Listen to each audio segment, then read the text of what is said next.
নমস্কার বন্ধুরা, lifestyle with Sanchayita চ্যানেলের আরেকটা নতুন ব্লগে সকলকে স্বাগত জানাই। আজ 5 মে সোমবার, বাজছে এখন সকাল 8টা। সকালবেলা ব্যালকনি থেকে বাইরেটা দেখতে এত ভালো লাগে, আকাশটা কি সুন্দর দেখলাম, তাই না? গতকাল রাতে 2-1 পশলা বৃষ্টি পড়েছে, সে কারণে রাস্তার আশেপাশটা একটু একটু করে ভিজা। সকালবেলা ব্যালকনিতে এসে দাঁড়ানোর কারণ হলো সোমবার আজকে অনির্বাণ বেরোচ্ছে অফিসের জন্য।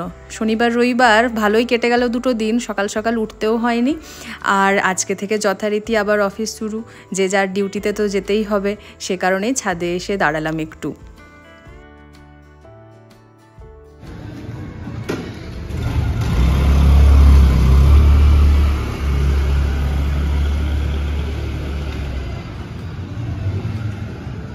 অনির্বাণ তো বেরিয়ে গেল অফিসের জন্য, এবার সারাটা দিন এবারে কখন পড়বো উঠে, তারপরে সমস্ত কাজকর্ম স্টার্ট করব। যখন ঘুমটা ভেঙে গেছে ভাবছি কালকে বিশাল থেকে কি নিয়ে এলাম, যেগুলো নিয়ে এসেছি সেগুলো কাজে লাগাই, নাহলে ওই থলির ভেতরে রয়েই যাবে আর তারপরে আবার যাবার দিন চলে আসবে। এরকমও হয়েছে, আজ খুলবো কাল খুলবো করে খোলাই হয়নি।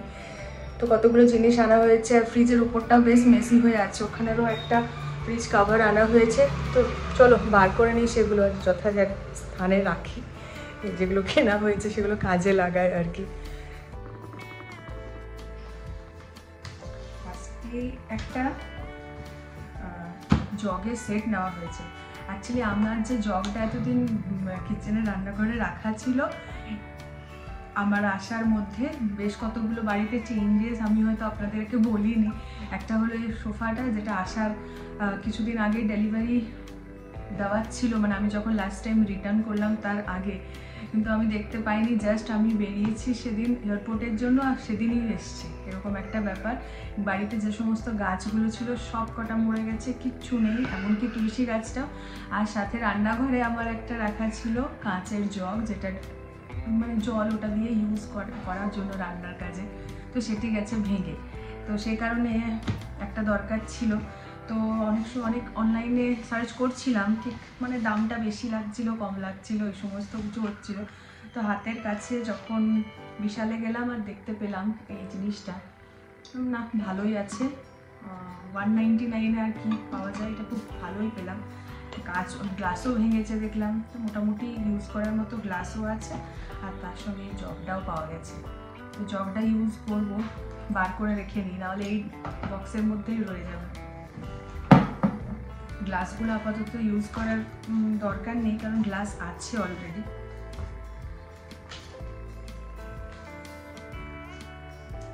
তারপরে দুটো হ্যাঙ্গারের সেটটা নেওয়া হয়েছে, দেখালাম। ওপর শার্টগুলো আসলে এমনভাবে মুড়ে ফুটলে রাখা আছে না, একবার আয়রন করছি, আবার পরানোর সময় আরেকবার আয়রন করতে হচ্ছে। তো একবারে আয়রন করে এটাতে সুন্দর করে সাজিয়ে রেখে দেবো।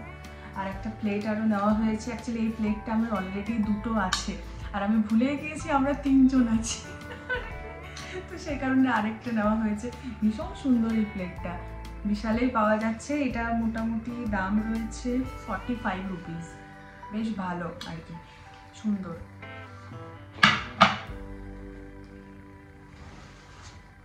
আর একটা ফ্রিজের বললাম কভার নেওয়া হয়েছে, একদম ডিপ কালার নিয়েছি, কারণ নোংরা হয়ে যাওয়ার প্রচুর চান্স থাকে, এত বেশি নোংরা হয়ে যাচ্ছে। আর এই সমস্ত জিনিসগুলো দেখবেন এক সাইডে পড়ে তো পড়েই থাকে, ক্লিন করা সেভাবে হয় না, ওই জন্য একটা ডিপ কালারই নিয়েছি। যেটা আনা হয়েছে, এটা আমি অনেক কনফিউজ ছিলাম, এত সুন্দর সুন্দর কয়েকটা জিনিস ছিল সার্ভিং ট্রের মতো। তো এই জিনিসটা নেওয়া হয়েছে, এটা অনেক দিনের আমার ইচ্ছা ছিল। যাই হোক, এটা অনেক কম দামে পাওয়া গেছে বলেই আমি চট করে নিয়ে নিলাম, আর মিস করলাম না। অনলি 99-এ পেয়েছি এটা, বলুন কী করে হাতছাড়া করা যায়। দেখা যাক একদিন সুন্দর কিছু রান্না করে এটাই করে সার্ভ করবো।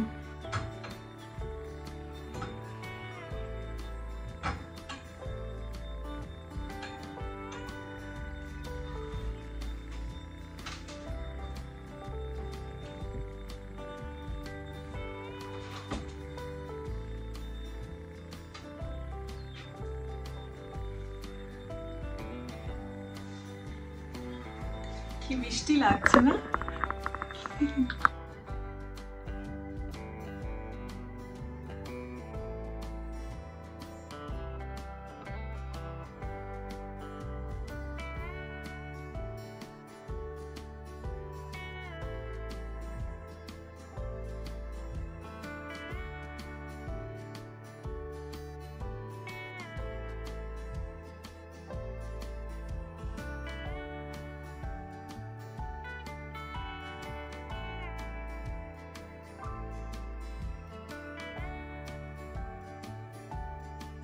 বিকেল এখন 5:30। অনির্বাণ ফিরে এসেছে অফিস থেকে আজকে একটু জলদি। আসার সময় পোগোর জন্য নিয়ে এসেছে আম্মাস বেকারি থেকে কিছু জিনিসপত্র। পোগো সেটাকে ভেবেছে সারপ্রাইজ হিসেবে। ও একটা সারপ্রাইজের ওয়েট করে আছে যদিও বা, কিন্তু এটাও ওর কাছে কম এক্সাইটমেন্টের জিনিস না।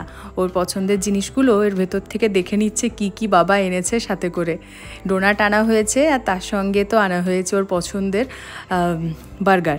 যদিও বা এগুলো এখন খাওয়া দাওয়া হবে না, কারণ আমরা বেরোবো একটু পরেই।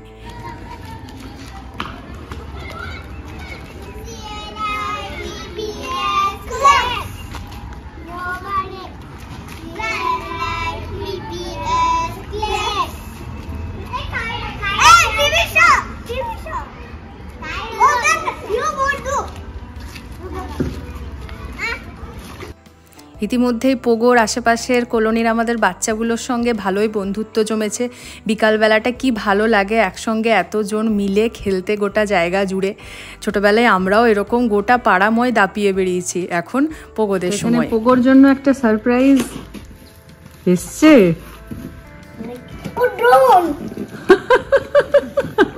কি আছে? আমার জন্য ড্রোন। ড্রোন বলেছিলাম না। ও মা, তাই এক্সাইটেড এক্সাইটেড। ও মা,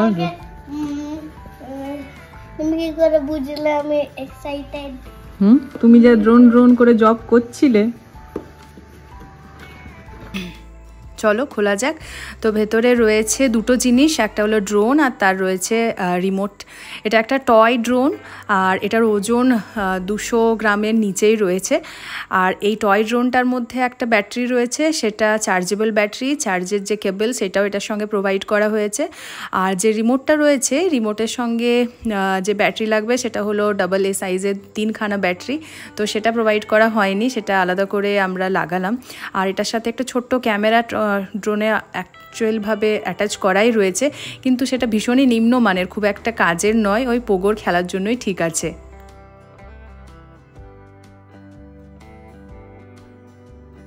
কেমন লাগছে? বাচ্চো কা খেল নেই, ভয়ঙ্কর জিনিস। 2বার অ্যাক্সিডেন্ট হয়ে গেল অলরেডি ঘরের ভিতরে। দারুণ জিনিসটা, কিন্তু খোলা মাঠে একদম চালাতে হবে আর তার আগে প্রপারলি শিখতে হবে, বুঝলে? হ্যাঁ, তুমি ড্রোনে তোমার চালাতে বাবাই এখন দিচ্ছে, ঠিকঠাক পাচ্ছে না, এখন তোমার অনেক দেরি। আমি যখন দাদাভাই হয়ে যাব তখন আমি চালাবো। আচ্ছা, তো অনেকদিন ধরেই আমাদের একটা চিন্তা ভাবনা চলছিল ড্রোন নেবার জন্য। না, পোগোর অনেক কিছু ডিমান্ডের মধ্যে ছিল, একটা ড্রোন, না হলে একটা রোবট, আর কি ছিল, আরেকটা কি বলেছিল, হেলিকপ্টার। ঠিক আছে, তো তার মধ্যে ভাবা হলো যে ড্রোনটাই ঠিক হবে, কারণ ড্রোনটা ওরও রয়েছে ইচ্ছা। আর এই ড্রোনটা যদি আমরাও মোটামুটি ভালো রকম রপ্ত করতে পারি, তাহলে আমরাও ফিউচারে একটা ড্রোন নেবো না, ভালো দেখে আমরাও পরে একটা নেবো। হ্যাঁ, ওইটাই, আগে চালাতে শিখতে হবে। একদম এক ধাক্কায় ভালো রকম খরচা করে বড়সড় ড্রোন নেবার কোনো মানে হয় না, এটা প্রচুর মানে চাপের জিনিস। এখনই হয়েছিল একবার অ্যাক্সিডেন্ট, আমাদের ভয় লেগে গেছিল, গেল। এটা অ্যামাজন থেকে নেওয়া হয়েছে, আর ডেসক্রিপশন বক্সে আমি লিংক এটা দিয়ে দিতে পারবো। আর এটা কত নিয়েছে দাম? 1500 মতো নিয়েছে, মানে ওই ব্যাংক কার্ডের একটা অফার বাদ দিয়ে 1500 মতো পড়েছে এটার দাম।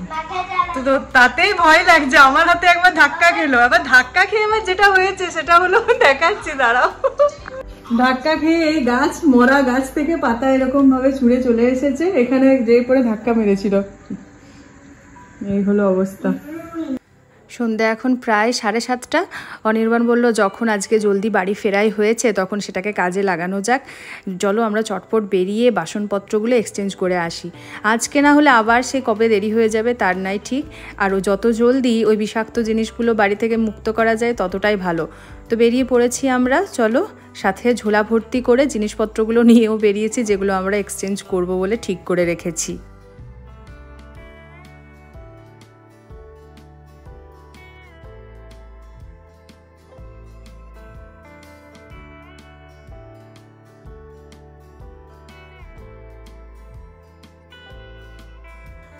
শোরুমে এসে থলিবন্দি করে যে সমস্ত জিনিসগুলো এনেছিলাম সেগুলো প্রথমেই যিনি রয়েছেন তার হাতে তুলে দিয়েছি। সেগুলো আদৌ গ্রহণযোগ্য কিনা সেটা প্রথমেই জিজ্ঞাসা করে নেওয়া বেশি বেটার বলে মনে হলো। তো যাই হোক, সেগুলো এক্সচেঞ্জ করা যাবে। আর জিনিসপত্র তো কালকে আমরা দেখেই গিয়েছিলাম, সাইজ নিয়ে একটু কনফিউশন ছিল। আমি একটু হ্যান্ডি ব্যাপারটা চাইছিলাম, যেগুলো রেগুলার আমি ইউজ করতে পারি, কিন্তু অনির্বাণ বলছে না, একটু বড় সাইজেরই নেওয়া ভালো, বাড়িতে লোকজন এলে সেটা কাজে লাগবে আর কি। আর আমার ওই রেগুলার ইউজের কথাই বেশি মাথায় থাকে। এত ভারী এমনিতেই বাসনপত্রগুলো, আর যত বড় সাইজ হচ্ছে ভারী যেন বেশি হচ্ছে স্বাভাবিকভাবেই। তো যাই হোক, এই 3খানা বাছা হয়েছে, 2খানা কড়াই, একটা 26 mm, একটা 28 mm, আর একখানা ফ্রাই প্যান হয়েছে 28 mm। 3খানা জিনিস আপাতত পছন্দ করা হয়েছে। আর এগুলোর মধ্যে এই জিনিসপত্রগুলো এনেছিলাম সাথে করে, বাড়ির আবর্জনা বলতে গেলে, সেগুলোকে এবারে বিদায় করা হলো আর কি। এগুলোতে যে দাম পাবো আশাই করিনি। মোটামুটি 25% করে প্রতিটা জিনিসে ছাড় পেয়েছি। ইতিমধ্যে পোগো ওর সাইজের মতো করে কড়াই, আর তার সঙ্গে বেছে নিয়েছে একটা করে সসপ্যান, সেগুলো নেব বলছে। আর বলছে ওর জন্যই এটাতে যেন খাবার বানানো হয়। বলুন, একজনের খাবার বানাবো এইরকম ছোট ছোট জিনিসে, কি কিউট দেখতে জিনিসগুলো, যদিও বা পছন্দ হবেই। বেরিয়ে এসেছে অনেকক্ষণ হলো, রাস্তায় ফেরবার সময় ওই আর কি ফুচকা খেতে মন হলো, এত সুন্দরভাবে সাজানো গাড়িটা দেখে। ওই গাড়ির পেছনেই পাগল, ফুচকার টেস্ট সেই ওই রকম আর কি। কোথায় আমাদের ওখানের ফুচকা আর কোথায় এখানের। 30 টাকা প্লেট, 6খানা ফুচকা, 6খানা আলাদা আলাদা ফ্লেভারের জল। তো আমিও খেলাম, পোগোকেও খাওয়ালাম, সাথে অনির্বাণকেও খাওয়ানো হলো। কীরকম টেস্ট সেটা দেখার জন্যই। মনও ভরবে না আর পেটও ভরবে না, কিছুই ভরবে না যদিও বা। এসে খাও, এখানেও পাওয়া যাচ্ছে।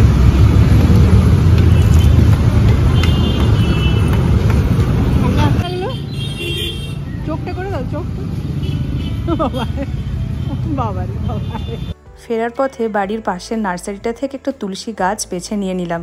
অন্যান্য গাছগুলোর চিন্তা ভাবনা করা হবে পরে, কিন্তু বাড়িতে একটা তুলসী গাছ না থাকলে কেমন যেন বাড়িটা খালি খালি লাগে বলুন তো।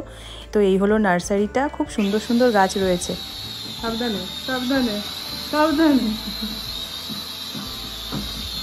সাবধানে সাবধানে, ধাক্কা খাবে ধাক্কা খাবে ধাক্কা খাবে। বাড়ি ফিরে চলে এসেছি, অনেকক্ষণই হলো। আর ওই ফুচকা খেয়ে মোটামুটি পোষালো না আমাদের। ভাই, বাংলার ফুচকা বাংলাই।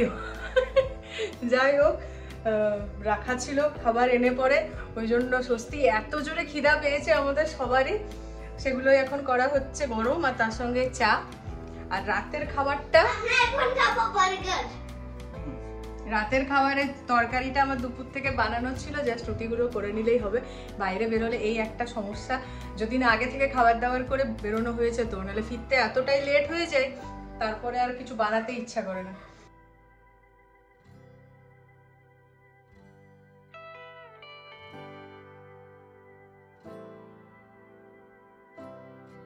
নতুন বাসনগুলো এসে একটু ধুয়ে নিয়েছি, আগামীকাল তো রান্না করতে হবে। তার আগে ভাবলাম আজকে রাত্রিবেলা একটু পায়েস দিয়ে শুরু করা যাক, কিছু মিষ্টি রান্না করেই বাসনগুলোর উদ্বোধন করা ভালো। তো সেই মতোই বাড়ি থেকে নিয়ে এসেছিলাম যে গোবিন্দভোগ চালটা, সেটা দিয়েই পায়েস বানানো হচ্ছে। এত সুন্দর গন্ধ চালটার। তোমরা যারা পুরুলিয়ায় থাকো, পুরুলিয়ার সুফলা থেকে একবার গোবিন্দভোগ চালটা নিয়ে দেখবে, এত গন্ধ, মানে মাথা খারাপ হয়ে যাবে, এত সুন্দর গন্ধ। আমি গুড়ের পায়েসই মোটামুটি বানাই, পোগো জবে থেকে পায়েস খেতে শিখেছে। মোটামুটি পায়েসটা রেডি, এরপরে একটু এলাচ গুঁড়ো করে দিয়ে দিচ্ছি, আর উপর থেকে সামান্য কাজু কিশমিশ ছড়িয়ে দিলাম। চলুন, মোটামুটি আজকের খাবার দাবার রাত্রিবেলা রেডি।